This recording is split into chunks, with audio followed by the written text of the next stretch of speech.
Star Trek creates two surprising new captains for Starfleet and the Klingons. For decades, Star Trek has used its captains as more than just leaders of starships. They've been symbols of ideals, of ambition, of diplomacy, and sometimes of the uneasy balance between personal morality and duty. From Captain Kirk's daring swagger to Captain Picard's measured intellect, every captain tells us something new about the world Star Trek envisions. But in its latest expansion of the canon, the franchise has taken a bold step by introducing two entirely new captains, one in Starfleet, one in the Klingon Defense Force, each breaking the mold in ways that could reshape the political landscape of the galaxy. What makes this pairing so intriguing isn't just the novelty of adding new faces to the captain's chair. It's that these two captains have been designed as deliberate counterpoints, mirrors, and foils to each other, reflecting not only the differences between their respective cultures, but also the surprising places where those cultures overlap. Captain Aisha Serrano, Starfleet's reluctant diplomat. In the Federation, most captains have a clear-cut desire to command. They rise through the ranks with discipline, competence, and a deep-seated belief in Starfleet's mission. Captain Aisha Serrano was never supposed to join them. Raised on Vega Colony in a civilian engineering family, Serrano didn't enroll in Starfleet Academy out of a love for exploration or politics. She did it to pay off her family's debts after a mining accident left them financially crippled. Her focus was purely technical: warp field theory, structural integrity field optimization, and unconventional propulsion diagnostics. If Starfleet had let her, she would have spent her career in an engine room, unseen and unheard, tuning plasma relays until retirement. But war has a way of rewriting destinies. During the brief but intense conflict with the Breen along the Cardassian border, Serrano found herself serving on the USS Hathaway when its captain was incapacitated and the first officer killed. With no one else in the chain of command and the ship in imminent danger, Serrano made a series of rapid, unconventional tactical decisions, using sensor ghosts to trick Breen ships into thinking the Hathaway had reinforcements, and venting plasma trails to fake a warp core breach, forcing the enemy to retreat. Starfleet command noticed. Against her own protests, Serrano was placed in the command track, promoted, and eventually assigned her own vessel, the USS Paladin, a long-range science and diplomatic ship operating along the tense Klingon Federation frontier. Serrano sees the captaincy less as an honor and more as a responsibility she can't escape, but her unwillingness to be blinded by glory makes her uniquely suited to cut through political posturing. She's a pragmatist in a fleet full of idealists, a captain who's willing to admit when Starfleet's utopian vision runs headfirst into hard reality. Captain Kedar Ven, the Klingon who wouldn't conquer. If Serrano is a reluctant captain, Captain Kedar Ven is an unorthodox one by Klingon standards. Born into a miner house on Konos, Kedar was groomed for the warrior's path. But unlike most young Klingons, he was fascinated less by glory in battle and more by the complex dance of alliances, truces, and feuds that kept the Klingon Empire from collapsing in on itself. Kedar's early career was marked by an unusual number of avoided battles.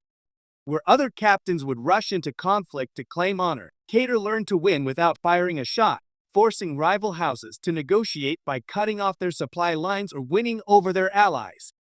His methods earned him suspicion among traditionalists, but grudging respect from those who valued results over spectacle. His defining moment came during the Federation-Klingon Cold Standoff in the Azure Nebula. While commanding the Bird of Prey Cavith, Kedar intercepted a Starfleet science vessel trapped in a gravimetric storm. Instead of destroying it, he risked his ship to help tow the vessel to safety, arguing later that the scientists owed him a debt, one that could be called in during future negotiations. That single act got him noticed not just by the High Council but by Starfleet's diplomatic corps, which began quietly passing messages through him to ease tensions. Eventually, Kedar was given command of the IKS Vorcha, a Vorcha-class attack cruiser stationed as part of a joint peacekeeping effort near the Klingon Federation neutral zone. To the chagrin of more bloodthirsty Klingons, Kedar's command style prioritizes stability over conquest. He still fights when he deems it necessary, but views every battle as a potential setback to the Empire's long-term strength. Why these two captains matter now. What makes Serrano and Kedar's introduction so compelling is the timing. The political balance between the Klingon Empire and the Federation has always been precarious, oscillating between alliance and open hostility. For decades, the leaders representing each side have either been staunchly traditional or cautiously optimistic. These new captains are neither. Both operate from strategic pragmatism rather than ideology. Serrano questions whether Starfleet's blanket diplomacy is always the right approach, while Kedar wonders if Klingon honor codes have outlived their usefulness in a galaxy of shifting alliances. By design, their missions intersect. Starfleet has dispatched Serrano's USS Paladin to investigate unexplained trade disruptions near the neutral zone. The Klingon High Council, suspicious of Federation meddling, orders Kedar's IKS Vorchet to patrol the same sector. The two captains inevitably clash, first over jurisdiction, then over tactics, but quickly realize that someone else is manipulating events to push their peoples toward war. This setup is ripe for drama. Two leaders from opposing powers, both unconventional within their own hierarchies, forced to work together while fending off suspicion from their superiors. Character dynamics, from adversaries to reluctant allies. Their first meeting is classic Star Trek tension. Serrano walks into a negotiation room armed with data reports and sensor logs, ready to present her case logically. Kedar arrives in full Klingon regalia, making no effort to hide his disdain for Starfleet meddling. The verbal sparring is quick and sharp.